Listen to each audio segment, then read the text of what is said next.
I'm Phil Johnson. I'm a strength and conditioning coach and owner of the Got Strength Gym of Iowa City, Iowa. This is the question of the week where we try to answer your questions on how to improve speed and strength for sports.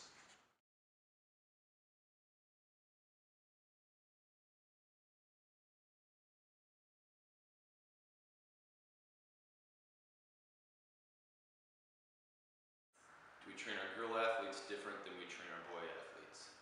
Great question. 90% of what we do with female athletes is the same as what we do with our male athletes. Um, the same, no matter if you're talking about female or male athletes, they have the same nervous system.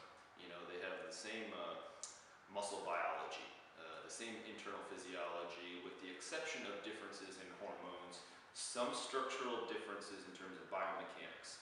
And same exercises are used, pretty much the same prescription for volume of training, sets, reps, those kind of things. The difference, I would say, would be the 10% is in how we address injury prevention.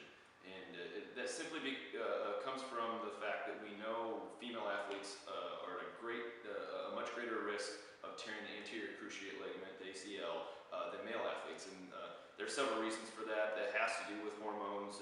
There are several theories, but we think that it has to do with hormones. There may be some biomechanical factors. It may be a quad dominance factor versus hamstring ratio, so the relative strength of quadriceps to hamstrings.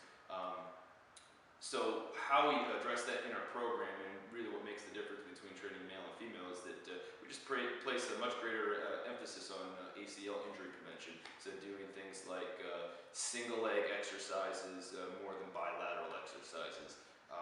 Doing single leg plyometric exercises where we emphasize landing mechanics, and really emphasizing a soft eccentric control and the ability to absorb force on the landing. So if you would walk in and see our training program in action, I don't think that you could tell a difference really in what the female versus the male athletes are doing.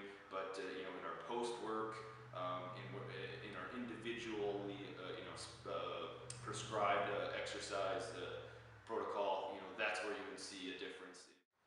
And the last thing that I would say, and probably the take-home message, if you're a female athlete, if you're a parent of a female athlete, if you're a coach of a female athlete, don't be afraid of the weight room.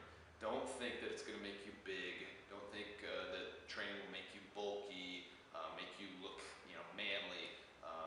Understand that, as a female athlete, the best thing you can do to improve your athletic ability and to improve your opportunity at achieving a high level of performance in sport, playing at the collegiate level, the professional level, is to train explosively, to train with barbells, to train with dumbbells, to lift heavy weights.